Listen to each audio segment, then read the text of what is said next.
Salut à tous, c'est Super Milo, j'espère que vous allez bien. Ça fait quelques mois que j'ai emménagé en Espagne et aujourd'hui j'ai décidé de vous faire une vidéo pour vous parler des différences entre la France et l'Espagne. Premier point, la langue. Et là vous allez me dire, forcément t'imaginais bien qu'en emménageant en Espagne t'allais pas parler français.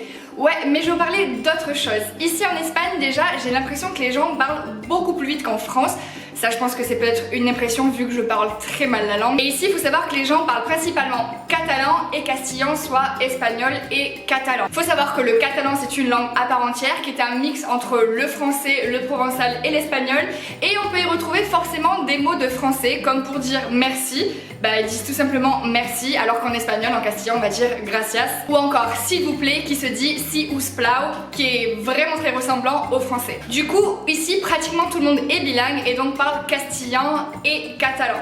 Pour ce qui est de l'anglais, ça reste encore à revoir parce que pas tout le monde ne parle anglais ici. Du coup, m'étant principalement concentrée sur l'anglais le long de mes études, j'ai eu un petit peu de mal à retrouver mon espagnol de l'école. Un autre point important concernant la langue, ici tout le monde se tutoie.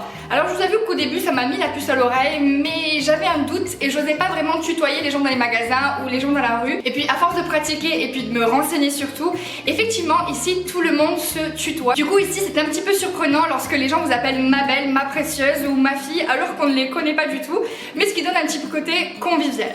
Et en parlant de convivialité, j'y arrive car c'est un point qui me paraît super important ici en Espagne. Tandis que nous en France, on débute nos soirées plutôt à partir du jeudi. Ici en Espagne, tout est prétexte à faire la fête, surtout après le travail. Donc ils vont boire un pot pratiquement tous les soirs. Les bars sont bondés, vous pouvez à peine circuler et on se retrouve tous à parler fort autour de tapas qui sont des spécialités espagnoles et surtout à Barcelone. C'est un petit apéro dînatoire mais tellement copieux qu'après ça vous n'avez pas forcément encore faim. En Espagne on retrouve aussi un leitmotiv qui dit no pasa nada, ça veut dire c'est pas grave. Ici rien n'est grave, les gens arrivent en retard, enfin pas partout ni dans les entreprises etc. Mais vous donnez un rendez-vous à un pote, il est en retard, il n'y a pas de soucis, c'est pas grave. Et ça pour quelqu'un comme moi qui est toujours en retard, je pense que c'est plutôt cool. Et je pense que tout ce retard et toute cette farniente est dû au climat parce que je vous rappelle qu'on est en janvier et dehors il fait pratiquement 15-16 degrés entre midi et 2. C'est quand même super appréciable de faire un bon bain de soleil entre midi et 2, faut l'avouer. Après la convivialité, le troisième point que je voulais voir avec vous, c'est le décalage horaire. Et là vous allez me dire, mais Laura, l'Espagne c'est juste à côté de la France, mais pourtant il y a un réel décalage horaire. Alors qu'en France on va faire des horaires plutôt de 8h à 17h, ici en Espagne les gens commencent aux alentours de 9h ou 10h pour prendre leur pause déjeuner de 14h voire 15h jusqu'à 17h et finir le travail entre 20h et 21h. Tous les magasins sont ouverts pratiquement jusqu'à 21h voire 22h sur les magasins, surtout l'été, ce qui est plutôt cool pour aller faire un petit peu de shopping même en sortant du travail. Le décalage horaire concerne surtout les repas, c'est-à-dire que comme dit précédemment, la pause déjeuner va s'effectuer autour de 15h et le soir on va venir manger vers 22h.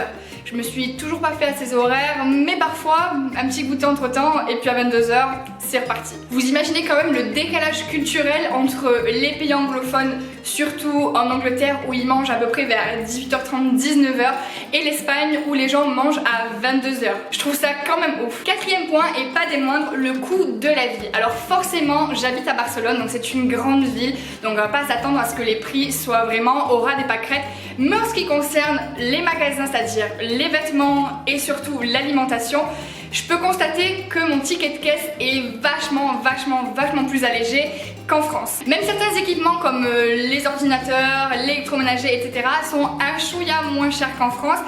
Mais j'avoue, je sais pas ce que vous en pensez s'il y a des expats qui regardent ma vidéo, j'ai l'impression que la vie ici est un petit peu moins chère qu'en France. Numéro 5, parlons de la nourriture. Ici à Barcelone, comme je vous l'ai dit, beaucoup de repas d'ailleurs en Espagne sont à base de friture. Comme je vous l'ai dit précédemment, on mange beaucoup de tapas qui sont des fritures à base d'huile d'olive, des petits apéros à partager. Mais il faut aussi savoir que les Espagnols mangent très copieusement. Ça m'est arrivé dans les restaurants ou quand je commande à manger chez moi, de recevoir des quantités qui me font 1, 2, voire 3 repas selon les restos. En ce qui concerne la nourriture, vous imaginez bien qu'il y a plein de choses qu'il n'y a pas en France, notamment les croissants au beurre. Ici ça n'existe pas. Sinon j'ai trouvé que des croissants enrobés de gélatine et fourrés de chocolat.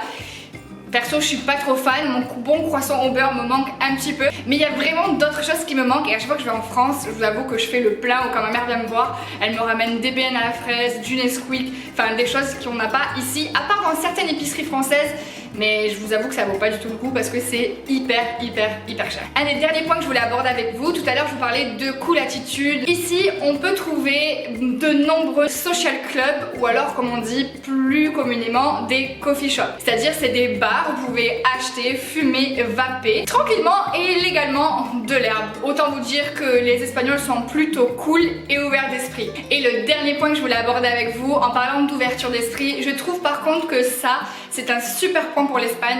Les Espagnols, notamment à Barcelone, sont super ouverts d'esprit. Du moins dans les grandes villes, parce que dans les petites villes conservatrices, j'imagine que c'est pas la même chose. Ici, les gens s'habillent vraiment de la manière qu'ils veulent, dans les couleurs qu'ils veulent. Vous pouvez avoir une orientation sexuelle que vous voulez. Personne ne vous juge, personne ne vous demande de compte. Et surtout, ici, chacun est libre de manifester. Je vous avoue que j'habite en centre-ville et des manifestations qui m'ont bloqué chez moi, j'en ai vu, que ce soit les taxis, que ce soit des manifestations pour le véganisme, des manifestations pour les livres, des manifestations pour tout, enfin j'en passe. L'impression que j'en ai, c'est que vraiment les Espagnols sont un peuple libéré qui arrive à facilement dire ce qu'ils pensent et à faire comme ils l'entendent. En résumé, pour avoir vécu dans des pays plutôt américains ou anglophones, j'avoue que Barcelone a une réelle qualité de vie et c'est plutôt appréciable. Si vous avez des choses à rajouter, n'hésitez pas à me les mettre dans les commentaires. Si cette vidéo vous a plu, n'hésitez pas à mettre un pouce bleu. Vous pouvez me suivre sur Instagram ou sur Twitter. En tout cas, c'est tout pour moi. Bye!